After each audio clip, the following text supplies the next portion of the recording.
का सवाल है आपका, तो इम्पोर्टेंट सवाल है। और मॉडल पेपर का ये भी आपका स्टेप है। उसमें ये कह रहा है कि एक मोटर बोट जिसकी स्थिर जल में चाल 24 किलोमीटर प्रति घंटा है, 32 किलोमीटर धारा के प्रतिकूल जाने में, जबकि वही दूरी धारा के अनुकूल आने में की अपेक्षा 1 घंटा अधिक लेती है। तब आपसे ये पूछा जा रहा है कि धारा की चाल क्या होगी। यानी कि सवाल ये कह रहा है कि एक मोटर बोट है, मोटर बोट का मतलब नाव है, यानी कि एक नाव है जिसकी धारा की प्रतिकूल और धारा की अनुकूल चाल 24 किलोमीटर प्रति घंटा, जबकि दूरी जो है आपकी वो 32 किलोमीटर की है। यानी 32 किलोमीटर की दूरी मोटर बोट धारा की दिशा में जा रही है तो 24 किलोमीटर प्रति घंटे की चाल से ही जा रही है, और अगर धारा की दिशा विपरीत दिशा में आ रही है तो भी 24 किलोमीटर प्रति घंटे की चाल से ही आ रही है।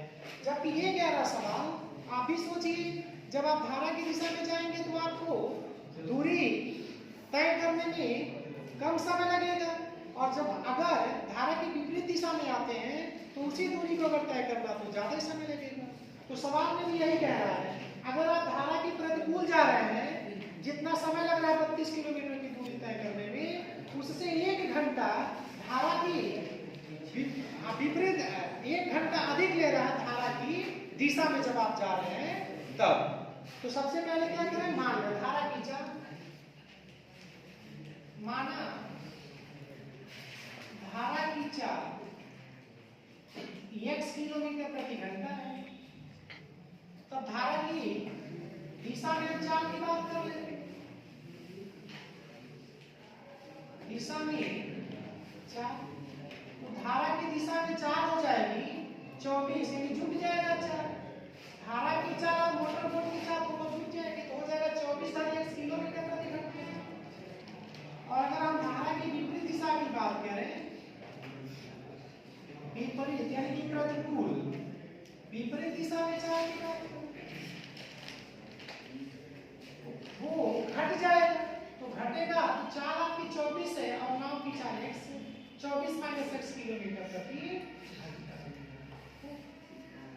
हम क्या करें, 32 किलोमीटर की दूरी धारा की दिशा में जाने वाला समय निकाल लेते हैं। तो 32 किलोमीटर की दूरी धारा की दिशा में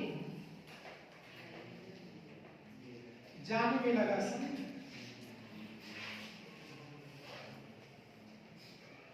और इस समय को t1 मान, तो समय बराबर होता है दूरी बटे चाल।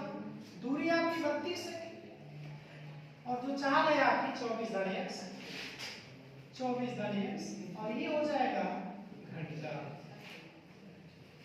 इसके बाद से अगर हम 32 किलोमीटर की दूरी की बात करें, की दूरी धारा की विपरीत दिशा में, विपरीत दिशा में जाने में लगा समय,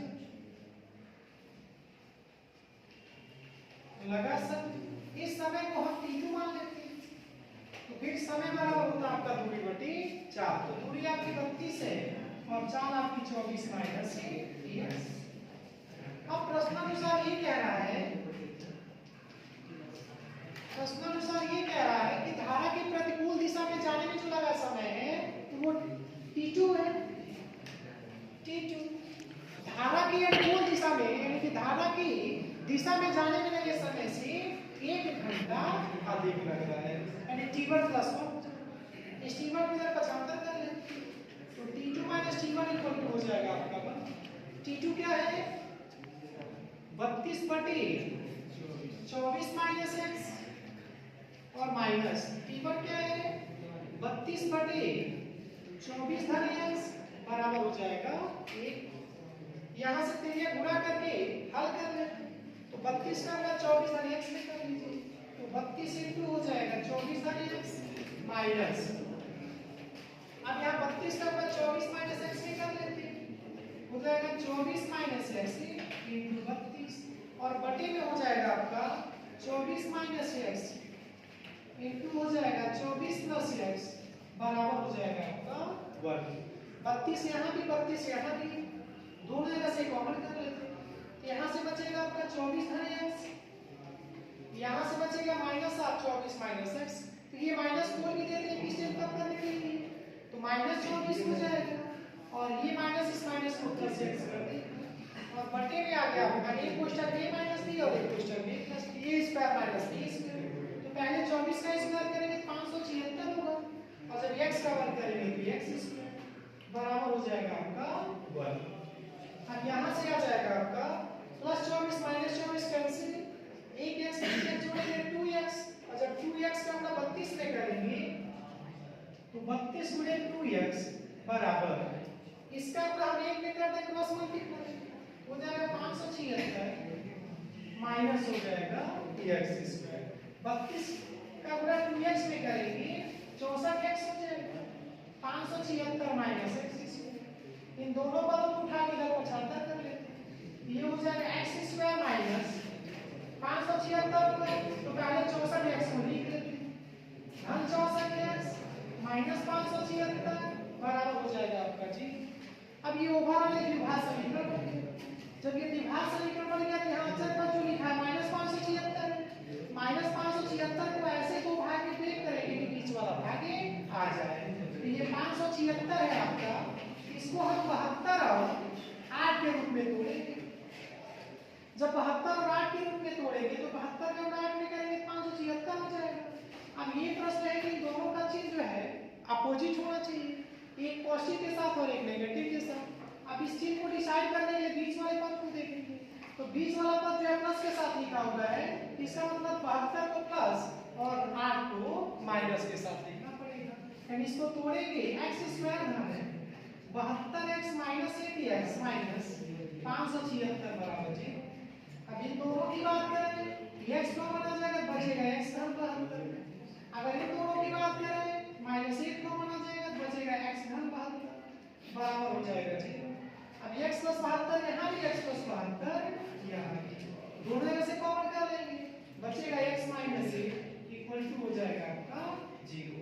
अब एक बार इसको 0 और एक बार इसको 0, तो जब x + 72 को 0 करेंगे तो x की वैल्यू आ जाएगी -72, जो कि ये गलत है क्योंकि x आपकी धारा की चाल आपने माना है, तो धारा की चाल कभी नेगेटिव नहीं हो सकती है, तो ये गलत हो जाएगा।